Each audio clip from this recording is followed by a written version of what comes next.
Hello everybody. Hey, today what I'm going to do, I've got maybe a cure for eye floaters. I don't know if it is or not. I'm not a doctor. I don't play a doctor on YouTube. But I did see some research in the Journal of American Science that indicates this could help with eye floaters. There's an enzyme in here that's supposed to help. So they did a 90-day study. I'll put a link to it in the doobly-doo down there. But they did a 90-day research project that suggested that this will help with eye floaters. And I have some. So they don't prohibit me from seeing, but they have become a nuisance. I've had these things as long as I can remember, but apparently as we get older, our eyes, the fluid gets more watery, so they move more than they did before. When I would turn my eyes, it was like a really thick liquid, and they would kind of, if I had my eyes over here and turned them to over here, I'd see the floaters just kind of move back where they came from. But what I've got going on now is when I turn my eyes, they kind of turn in a little circle. So it bugs me more. My brain can't really tune it out because they move too much. Anyway, that's what I'm going to try to do. And this thing has nothing to do with that. I just happened to set the pineapple next to it. This is for a project. I'm going to build a bird feeder. I know, but it'll work. If you want to see more of either one of these, the study that they did was a 90-day study, so it's going to take a while. You're eating they did a test with 1, 2, and 3 slices, and what they were calling a slice was between 100 and 120 grams of pineapple every day. There's an enzyme in there, and the enzyme is in highest concentrations next to the core. Now, I don't know if you've ever eaten the core of a pineapple before. I have, and I like it. It's tough. It's a little chewy, but when you cut it into cross sections, it's not nearly as bad. And I'll show you how I cut them up and the tools that I use to cut them up. And what I'm going to do over the next 3 months is I'll just put an occasional update, give you an opinion of what I think's going on, if anything's going on. I have no clue at this point. So subscribe and keep track if you have eye floaters and want to see if this does anything. Keep in mind, it's just going to be an objective opinion, but I'm the one that sees them, so I'll know if they're making any changes or not. And I'm going to, I don't know if most of you would get bored eating pineapple every day, but for me, I like pineapple, but I've got a couple of ideas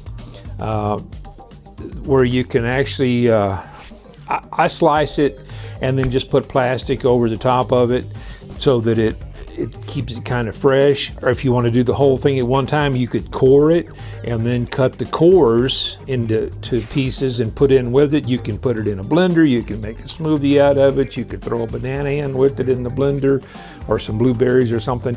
To me, it tastes pretty good, but for today, I'm just going to do some slices and show you how I eat the slices. It's just quick and easy. So anyway, let's get started on that. Okay, to cut these things across, I found this to be a pretty easy way to do this. You can use a really sharp knife with a serrated edge, works okay. What I found, this is just a fillet knife. If you're not into fishing or whatever, you may not have one of these. But if you try to just cut across here, it's a little difficult. If you push the point in, it's very easy. Just make your cut.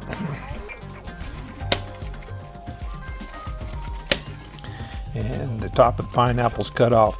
One of the ways I've been told to find out if one's fresh or not, or ready, ripe, is how easy these leaves pull out of the top of it. And you see, there's no weight there at all, and these things are pulling right out.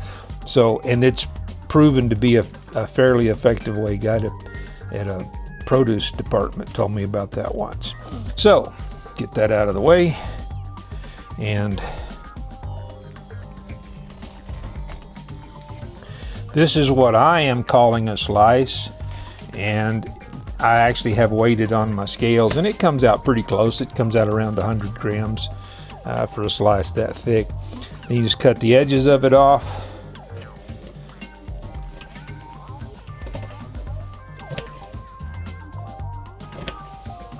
I'll do one in a week or something. I'll don't want to bore everybody with pineapple videos, but I'll do one with a coring tool. And you can maybe see this. The core is a little darker in color.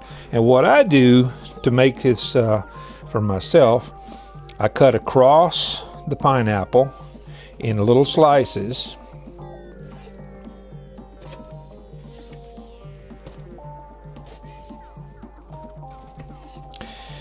And then I cut one through the middle of the core this way. And then I actually eat the pieces with the core in it first. And I'm sure nobody wants to watch me eat the pineapple. But I eat the 4 pieces with the core in it first, and then the rest of it. And it's just a little bit tougher than the rest of the pineapple. I don't find it objectionable at all. If you put it in a blender, you never even know it's there. So that's all I'm going to show you on this.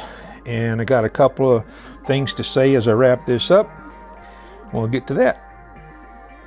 If you want to keep up with this, just subscribe, and I'm going to post updates as, I don't know, probably not a bunch of updates on this, but I am going to work on the turning this into a bird feeder. And so if you're interested in stuff like that, you might subscribe just for that. I do all kinds of weird stuff on this channel. I've just done the eye floater thing because I'm hoping it helps me, and if it works, you'll find out. Take 3 months, at least that's what they showed in the study. But they did show some pretty impressive results, at least preliminarily. And I don't know exactly how effective it's going to be, but I like pineapple, so there's no harm in me trying this. Anyway, thanks for everybody watching. If you have any comments or questions, put them in the doobly-doo down there, and I'll get back to you as quick as I can. Thanks for watching.